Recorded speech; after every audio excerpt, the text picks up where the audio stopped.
In the picture, bisectors of adjacent angles of the quadrilateral ABCD intersect at PQRS. Prove that PQRS is a cyclic quadrilateral. Okay, നമുക്ക് ഇതിന്റെ Malayalam question കൂടി ഒന്ന് വായിച്ചു നോക്കാം, എന്നിട്ട് നമുക്ക് ക്വസ്റ്റ്യൻ ഒന്ന് എക്സ്പ്ലെയിൻ ചെയ്യാം. ചിത്രത്തിൽ ABCD എന്ന ചതുർഭുജത്തിന്റെ അടുത്തടുത്ത കോണുകളുടെ സമഭാജികൾ പരസ്പരം മുറിച്ചു കടക്കുന്ന ബിന്ദുക്കളാണ് PQRS. PQRS ഒരു ചക്രീയ ചതുർഭുജമാണെന്ന് തെളിയിക്കുക. അതായത് ABCD എന്ന് പറയുന്ന ഒരു ചതുർഭുജം അഥവാ ക്വാഡ്രിലാറ്ററൽ, 4 വശമുള്ളതിനെയാണ് നമ്മൾ ക്വാഡ്രിലാറ്ററൽ അല്ലെങ്കിൽ ചതുർഭുജം എന്ന് പറയാം. ഈ ABCD എന്ന് പറയുന്ന ക്വാഡ്രിലാറ്ററലിന്റെ അല്ലെങ്കിൽ ചതുർഭുജത്തിന്റെ ഓരോ കോണുകളുടെയും ആംഗിൾ ബൈസെക്ടർ അഥവാ കോൺ സമഭാജി അഥവാ കോണിനെ തുല്യമായിട്ട് ഭാഗിക്കുന്ന വര, ആ വരകൾ കൂട്ടിമുട്ടുന്ന പോയിന്റുകളാണ് ഈ PQRS എന്ന് പറയുന്നത്. എന്നിട്ട് ഈ PQRSനെ ജോയിൻ ചെയ്തിട്ട് ഒരു സർക്കിളോടെ നിങ്ങൾക്ക് കാണാം. നമുക്ക് തെളിയിക്കാനുള്ളത് ഈ PQRS ഒരു ചക്രീയ ചതുർഭുജമാണ് അഥവാ സൈക്ലിക് ക്വാഡ്രിലാറ്ററൽ ആണെന്ന് തെളിയിക്കണം. എന്താണ് സൈക്ലിക് ക്വാഡ്രിലാറ്ററൽ, എന്താണ് ചക്രീയ ചതുർഭുജം? ഒരു ചതുരത്തിന്റെ 3 മൂലകളും സർക്കിളിലാണെന്നുണ്ടെങ്കിൽ അതിനെയാണ് നമ്മൾ ചക്രീയ ചതുർഭുജം. If all vertices or 4 vertices of a rectangle on the circle, then it is called a cyclic quadrilateral. അതേപോലെ തന്നെ ഈ സൈക്ലിക് ക്വാഡ്രിലാറ്ററലിന്റെ എതിർ കോണുകൾ അനുപൂരകമായിരിക്കും. Opposite angles are supplementary. Opposite angles are supplementary. എതിർ കോണുകൾ അനുപൂരകമായിരിക്കും. അഥവാ എതിർ കോണുകൾ കൂട്ടിയാൽ 180 കിട്ടും. അപ്പൊ നമുക്ക് തെളിയിക്കാനുള്ളത് ഈ പിയും ക്യൂവും കൂട്ടുമ്പോൾ 180 കിട്ടുമെന്ന് തെളിയിച്ചാൽ മതി. പിന്നെ ഓട്ടോമാറ്റിക്കലി ഇത് 180 ആവും. കാരണം ചതുർഭുജത്തിന്റെ 4 കോണുകൾ കൂട്ടുമ്പോൾ 360 ആണ്. 2 കൂട്ടുമ്പോൾ 180 ആണെന്നുണ്ടെങ്കിൽ ഓട്ടോമാറ്റിക്കലി മറ്റും എന്തായിരിക്കും? 180 ആവും. അപ്പൊ നമുക്ക് പിയും ആറും കൂട്ടിയ 180 കിട്ടുമെന്ന് തെളിയിക്കണം. ഓക്കെ, അപ്പൊ നമുക്ക് അതിന്റെ സൊല്യൂഷനിലോട്ട് പോവാം. If PQRS is cyclic quadrilateral അഥവാ PQRS cyclic quadrilateral ആണെന്നുണ്ടെങ്കിൽ നമുക്ക് തെളിയിക്കേണ്ടതാണ് കേട്ടോ. ആംഗിൾ P plus R എന്തായിരിക്കും? 180 ആയിരിക്കും. അതേപോലെ ആംഗിൾ S plus Q എന്തായിരിക്കും? 180 ആയിരിക്കും. അപ്പോ ഇവിടെ ഞാൻ ഈ ചിത്രത്തില് ഇത് നമ്മളോട് പറഞ്ഞിട്ടുണ്ട്, ഈ വരകളെല്ലാം ആംഗിൾ ബൈസെക്ടേഴ്സ് ആണ്. അപ്പൊ ഞാനിവിടെ X എടുത്തു കഴിഞ്ഞാൽ ഇവിടെ എന്തായിരിക്കും? X ആയിരിക്കും. ആംഗിൾ ബൈസെക്ടർ അഥവാ കോണിന്റെ സമഭാജി. ഈ 2 കോണുകൾ എന്തായി? X X. ഇവിടെ Y എടുത്തു കഴിഞ്ഞാൽ Y Y. ഇവിടെ Z എടുത്തു കഴിഞ്ഞാൽ Z Z, W W. ഇനി നമുക്കറിയാം ABCD എന്ന് പറയുന്നത് ഒരു ചതുർഭുജമാണ് അഥവാ ക്വാഡ്രിലാറ്ററൽ ആണ്. അപ്പൊ ഈ 4 കോണുകൾ കൂട്ടുമ്പോൾ നമുക്ക് എന്ത് കിട്ടണം? 360 കിട്ടണം. എയും ബിയും സിയും ഡിയും കൂട്ടുമ്പോൾ എന്ത് കിട്ടണം? 360. ചതുർഭുജം ആയതുകൊണ്ട് 360 കിട്ടണം. എ എന്ന് പറഞ്ഞാൽ എന്താ? Y plus Y. ബി എന്ന് പറഞ്ഞാലോ? X plus Y, X plus X. C എന്ന് പറഞ്ഞാൽ W plus W. Z എന്ന് പറഞ്ഞാൽ ഡി എന്ന് പറഞ്ഞാൽ Z plus Z. എത്ര Y ഉണ്ട്? 2Y, 2X, 2W, 2Z. Okay, 2Y, 2X, 2W, 2Z. ഇതിന് എല്ലാത്തിനും ഞാനൊരു 2നെ കോമൺ ആയിട്ട് പുറത്തെടുത്തു. 2Y എന്നും 2നെ എടുത്തു, 2X എന്നും 2നെ എടുത്തു, 2W എന്നും 2നെ എടുത്തു, 2Z എന്നും 2നെ എടുത്തു.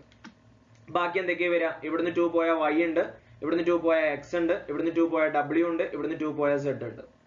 ഇനി ഈ 2നെ ഞാൻ മെല്ലെ RHSലോട്ട് ട്രാൻസ്പോസ് ചെയ്തു അഥവാ RSലോട്ട് മാറ്റി. ഇതിവിടെ ഗുണിക്കാനാണ്, ഇപ്പുറം വരുമ്പോൾ എന്താവും? ഹരിക്കാനാവും. അപ്പൊ Y plus X plus W plus Z equal to 360/2. 360/2 നമുക്ക് 180 കിട്ടും. ഓക്കെ, 360/2 എന്ത് കിട്ടും? 180 കിട്ടും. അതവിടെ നിൽക്കട്ടെ. Okay, Y plus X plus W plus Z എന്താണ്? 180. ഇനി ട്രയാങ്കിൾ ARP ഞാൻ കാണിച്ചു തരാം. ARP എവിടെയാണ്? A എന്ന് ഇങ്ങനെ വന്നിട്ട് R ഇങ്ങനെ വന്നിട്ട് B. ഈ ത്രികോണം, ആ ത്രികോണത്തിന്റെ 2 കോണുകൾ നമുക്ക് തന്നിട്ടുണ്ട് അല്ലെ? ഈ കോൺ X ആണ്, ഈ കോൺ എന്താണ്? Y ആണ്. അങ്ങനെയാണെന്നുണ്ടെങ്കിൽ R എന്തായിരിക്കും? 180 രണ്ടും കൂട്ടിയിട്ട് മൈനസ് ചെയ്താൽ പോരെ? കാരണം ഒരു ത്രികോണത്തിന്റെ എല്ലാ കോണുകളും കൂട്ടുമ്പോൾ എത്രയാണ്? 180 ആണ്. അപ്പൊ 180 X ഉം Y ഉം കൂട്ടിയിട്ട് മൈനസ് ചെയ്താൽ പോരെ അല്ലെ? Angle A plus angle B plus angle R എന്താണ്? 180 ആണ്. ആംഗിൾ A എന്ന് പറഞ്ഞാൽ Y ആണ്, ആംഗിൾ B എന്ന് പറഞ്ഞാൽ X ആണ്. അപ്പൊ നമുക്ക് 180 മൈനസ് Y പ്ലസ് X അല്ലെ? ഈ Y പുറത്തേക്ക് വരുമ്പോൾ മൈനസ് ആവും, X മൈനസ് ആവും. രണ്ടിനെ ഇങ്ങനെ, അത് നമ്മള് നമ്പറുകളാണെന്നുണ്ടെങ്കിൽ ആദ്യം കൂട്ടിയിട്ട് പിന്നെ മൈനസ് ചെയ്യാണല്ലോ ചെയ്യുക. അപ്പൊ ഞാനിങ്ങനെ ബ്രാക്കറ്റിൽ ഇട്ടു. അപ്പൊ 180 minus Y plus X. Y ഉം X ഉം കൂട്ടിയിട്ട് എന്ത് ചെയ്താൽ മതി? അത് 180 മൈനസ് ചെയ്താൽ നമുക്ക് ഇവിടെ ഉള്ള R കിട്ടും. ഇനി അതേപോലെ തന്നെ വേറൊരു ട്രയാങ്കിൾ ആണ് DPC എന്ന് പറയുന്നത്. നോക്കിയാ, D എന്ന് ഇങ്ങനെ വന്നിട്ട് DPC. അവിടെ നമുക്ക് 2 കോണുകൾ തന്നിട്ട് ഒന്ന് Z ഉം ഒന്ന് W.